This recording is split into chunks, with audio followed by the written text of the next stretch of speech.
Assalamualaikum warahmatullahi wabarakatuh. Sebelumnya, terima kasih atas kesempatan yang diberikan. Perkenalkan, nama saya Anissa Dipratiwi dengan NIM D101211046 dari kelas PWKB. Jadi, pada kesempatan kali ini, saya akan melanjutkan materi kita di pokok bahasan ke-6 mengenai kelembagaan dalam masyarakat. Baik, langsung saja yang pertama, konsep kelembagaan. Dalam setiap masyarakat itu memiliki kelembagaannya masing-masing. Kalau di masyarakat perkotaan itu, masing-masing memiliki pranata-pranata, norma-norma, budaya, adat istiadat, dan karakteristik yang berbeda antar satu dengan yang lain. Jadi masing-masing punya kelembagaan yang berbeda, tapi antar karakter paling tidak karakteristik umumnya hampir sama. Mereka akrab satu sama lain, memiliki hubungan sosial yang sama satu sama lainnya, serta kedekatan satu sama lain dalam pemenuhan ekonomi mereka, berdasarkan jaminan-jaminan sosial dan lain sebagainya. Apa itu konsep kelembagaan? Jadi, konsep atau term kelembagaan yang disamakan dengan pranata banyak digunakan dalam studi sosiologi.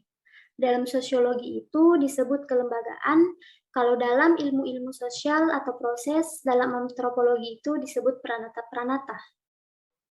Kelembagaan sama pengertiannya dengan institusi atau institution dalam bahasa Inggris. Jadi kalau institusi, ya institusi itu di dalamnya ada norma, ada pranata, ada aturan-aturan yang mengikat antar satu dengan yang lainnya, itu sama juga persis seperti itu.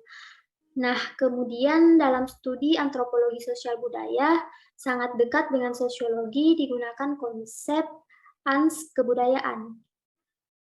Kemudian kelembagaan atau pranata dipahami sebagai kesatuan dari unsur-unsur organisasi, norma atau aturan, dan bidang-bidang kegiatan tertentu diwadahi dan diaturnya dalam suatu masyarakat atau segmen segmen masyarakat dan kelembagaan ini itu dari organisasi masyarakat atau ormas dalam tanda kutip dihadapi organisasi masyarakat dalam konteks ekonomi, kelembagaan, kemudian di dalamnya itu ada kesatuan-kesatuan unsur-unsur organisasi.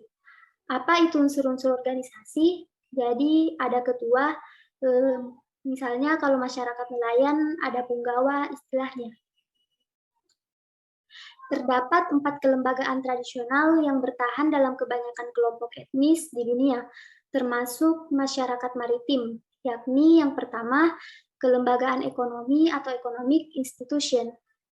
Kelembagaan ekonomi masyarakat maritim bertahan dalam konteks saat ini, prinsip-prinsip ekonomi diatur dalam kelembagaan lokal yang dimiliki.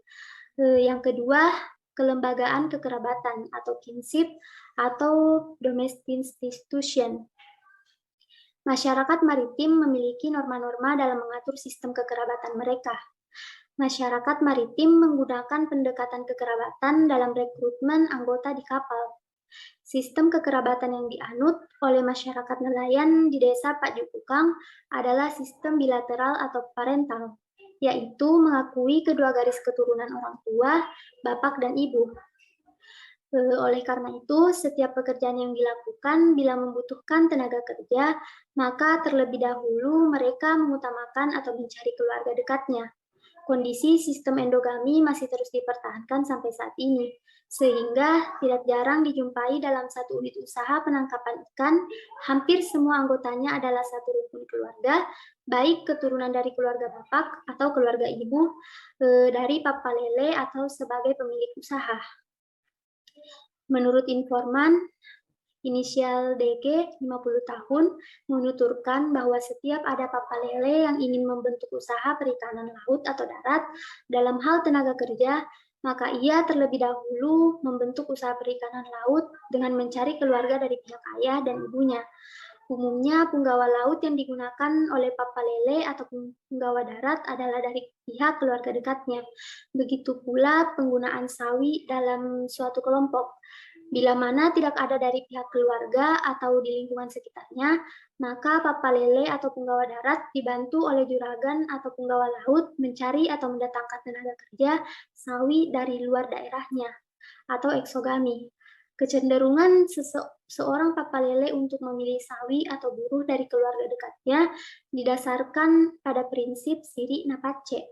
Prinsip tersebut dipandang sebagai alat kontrol dalam perilaku ekonomi nelayan, baik antara individu dalam suatu kelompok maupun antara satu kelompok dengan kelompok nelayan lainnya. Selanjutnya dikatakan bahwa prinsip siri napace merupakan wujud tingkah laku masyarakat nelayan Pak Kukang yang taat dalam mempertahankan nilai-nilai budaya demi kelangsungan integrasi sosial mereka. Yang ketiga, kelembagaan agama dan kepercayaan atau religious institution. Masyarakat maritim tingkat religius yang sangat tinggi karena akan menghadapi laut yang serba tidak pasti. Peranata agama yang mereka miliki dituangkan dalam aktivitas kemaritiman mereka. Yang keempat, kelembagaan politik atau political institution. Strategi-strategi dalam melakukan penangkapan ikan, bagaimana berinteraksi dengan nelayan lain, dan desa lain dalam rangka eksplorasi sumber daya laut masih dipertahankan. Setiap kelembagaan merupakan kesatuan dari unsur-unsur organisasi atau kelompok, sistem, norma atau aturan, dan tindakan terpola. Jadi, keempat kelembagaan tersebut saling terkait secara ketat dan fungsional, membentuk suatu norma atau aturan dan tindakan terpola. Selanjutnya, komponen organisasi produksi. Yang pertama, ships, kapten atau kru, community nelayan, dan pelayar berbahasa Inggris. Yang kedua, skipper, demanding, Belanda. Yang ketiga, juragan, pandega, Jawa. Yang keempat, tanase, wasanae, Maluku. Yang kelima, ponggawa, Sawi, Bugis, Makassar. Yang keenam, pembagian kerja, status, dan peranan. Kemudian norma atau aturan ekonomi. Yang pertama, hak dan kewajiban. Yang kedua, tata cara berproduksi, distribusi, dan konsumsi. Yang ketiga, tata cara pengkreditan. Yang keempat, aturan bagi hasil. Yang kelima, aturan pinjam-meminjam, tolong-menolong dalam kelompok kekompakan, kerajinan, kepatuhan, kedisiplinan, loyalitas, dan kerukunan, tanggung jawab, saling mempercayai, dan lain-lain. Selanjutnya, pola tindakan atau praktik ekonomi. Yang pertama, berangkat ke dan pulang dari lokasi penangkapan. Yang kedua, mengoperasikan berbagai tipe alat-alat tangkap. Yang ketiga, memperbaiki perahu, mesin, dan alat-alat produksi. Yang keempat, mengolah hasil tangkapan. Yang kelima, memasarkan hasil tangkapan. Yang keenam, bagi hasil pendapatan. Yang ketujuh, penjatahan dalam konsumsi hasil atau pendapatan, dan lain-lain. Dan yang terakhir, keterkaitan kelembagaan ekonomi dengan kelembagaan lainnya. Jadi, kelembagaan atau peranata ekonomi, kelembagaan ekonomi banyak terarahkan dan dikerahkan dengan peranata atau kelembagaan lainnya. Jadi, tidak otonom. Selanjutnya, kelembagaan kekerabatan. Dalam penyediaan anak buah atau anggota kelompok direkrut dari anggota kerabat, teman, orang sekampung atau sedesa, dan lain-lain.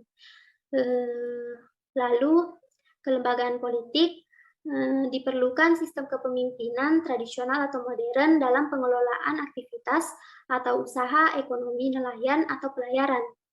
Dan yang terakhir, kelembagaan agama dan magic. Sistem ekonomi, produksi, distribusi, dan konsumsi banyak dipengaruhi oleh sistem keyakinan dan ritual keagamaan. Demikian halnya kepercayaan dan praktik ilmu gaib atau magic. Itulah tadi materi yang sempat saya sampaikan. Terima kasih. Kurang dan lebihnya mohon dimaafkan. Wabillahi taufiq wal hidayah. Wassalamualaikum warahmatullahi wabarakatuh.